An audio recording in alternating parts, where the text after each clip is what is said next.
Hi అండి, అందరికీ నమస్కారం. ఈరోజు నేను మీకు ఈ వీడియోలో ఒక ఆసక్తికరమైన విషయం గురించి చెప్పాలని అనుకుంటున్నాను. అదేంటో ఈ వీడియోలో మనం తెలుసుకుందాం. భారతదేశంలో ఎన్నో అద్భుతమైన కోటలు ఉన్నాయి. కానీ వాటిలో ఒక కోట పేరు వినగానే చాలా మందికి ఒకే ప్రశ్న వేస్తుంది. అది ఏంటి అంటే, ఈ కోటలో నిజంగా ఏదో రహస్యం దాగి ఉందా? ఒకే ప్రదేశం అటు చూడడానికి ఎంతో అందంగాను, ఇటు ఒళ్ళు జలధరించేలా భయానకంగాను ఉండటం సాధ్యమేనా అంటే ఉంది అనే సమాధానం ఇస్తుంది రాజస్థాన్లోని భాన్గఢ్ కోట. చీకటి పడ్డాక అక్కడికి వెళ్ళిన వారు ప్రాణాలతో ఎందుకు తిరుగురారు? ఇది దెయ్యాల కోట అని, భారతదేశంలోనే అత్యంత భయంకరమైన ప్రదేశం ఇదేనని స్థానికులు ఎందుకు నమ్ముతారు అనేది ఈ వీడియోలో మనం తెలుసుకుందాం. భాన్గఢ్ కోట భారతదేశంలోని రాజస్థాన్ రాష్ట్రంలో నిర్మించిన 16వ శతాబ్దపు కోట ఇది. ఈ పట్టణం భగవంత్ దాస్ పాలనలో అతని రెండవ కుమారుడైన మాధవ్ సింగ్ నివాసంగా స్థాపించబడింది. ఈ కోట దాని ఆవరణలు బాగా సంరక్షించబడ్డాయి. భాన్గఢ్ కోట అల్వార్ జిల్లా ఆరావళి కొండల శ్రేణిలో సరిస్కా రిజర్వ్ సరిహద్దులో ఉంది. సమీప గ్రామం గోలాకాబాస్. ఈ కోట కొండలు దిగువన వాలుగా ఉన్న భూభాగంలో ఉన్నాయి. రాజభవనం శిథిలాలు కొండల దిగువన వాలుపై ఉన్నాయి. చెరువు ప్రాంతం చుట్టూ చెట్లు ఉన్నాయి. రాజభవనం ప్రాంగణంలోని చెరువులో ఒక సహజ ప్రవాహం వస్తుంది. రాజస్థాన్ ఎడారుల్లో ఉన్న ఒక పురాతన కోట ఇది.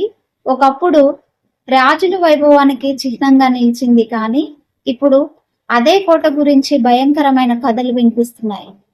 సూర్యుడు అస్తమించిన తర్వాత ఈ కోటలోకి వెళ్ళకూడదని ఎందుకు చెబుతారు?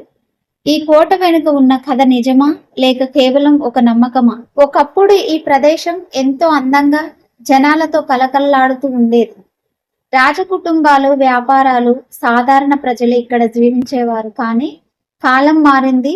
ఇప్పుడు అక్కడ కనిపించేది శిథిలమైన గోడలు, పాత కట్టడాలు మాత్రమే. భాన్గఢ్ కోట కేవలం ఒక కోట మాత్రమే కాదు, అది ఒక చిన్న పట్టణంలో ఉండేది. అయితే అక్కడ రాజభవనం, దేవాలయాలు, మార్కెట్లు, నివాస గృహాలు అన్నీ ఉండేవి. కానీ ఆ కాలంలో నిర్మాణ కళ ఎంత అద్భుతంగా ఉండేదో ఈ కోట మనకు చూపిస్తుంది.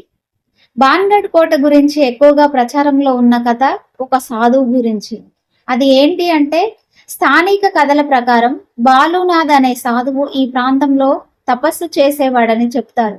అయితే అతని ఉత్తర్వు ప్రకారం కోట ఆవరణలో నిర్మించిన ఏ ఇల్లు అయినా తన ఇంటి కంటే పొడవుగా ఉండకూడదు.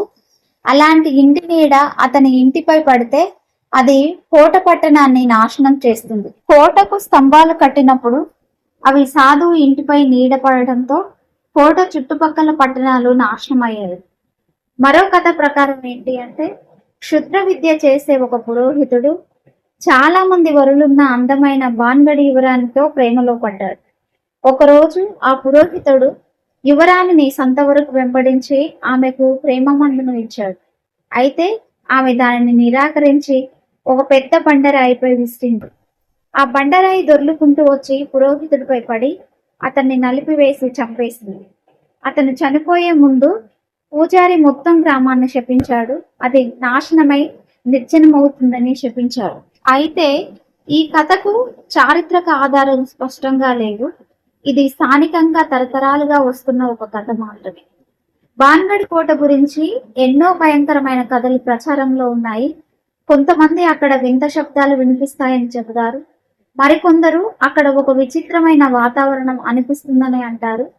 అయితే ఇలాంటి అనుభవాలకు శాస్త్రీయ ఆధారాలు మాత్రం ఏమీ లేవు. చీకటి, పాత శిథిలాలు, ఒంటరి ప్రదేశం వల్ల భయం కలగడం సహజమే.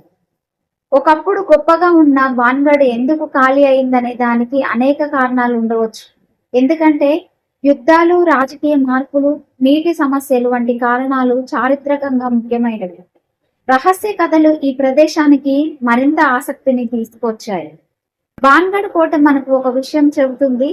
చరిత్రలో కొన్ని ప్రదేశాలు కేవలం రాళ్ళు, గోడలు కావు, వాటి వెనక వేల కథలు దాగి ఉంటాయి అని. కొన్ని కథలు నిజాలు కావచ్చు, కొన్ని నమ్మకాలు కావచ్చు, కానీ అవి మన ఆసక్తిని మాత్రం ఎప్పటికీ పెంచుతాయి. ఇలాంటి మరి ఇన్ని ఆసక్తికరమైన చరిత్ర రహస్య కథల కోసం రైస్ తెలుగు స్టోరీస్ ఛానల్ను సబ్స్క్రైబ్ చేసుకోండి. Thank you.